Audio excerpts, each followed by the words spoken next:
Because it was the Irish water controversy that actually brought me to exploring this line. There's a whole lot of different lines of inquiry that need to be explored, and that is one that I'm going to come back to. There's only so much that an independent deputy that has a pretty heavy workload anyway.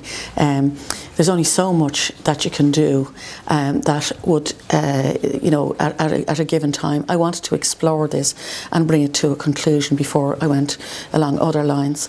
What other issues are you looking at? Well, I want to look at the metering contract. That would be another one. But I have a big file, and there's no shortage.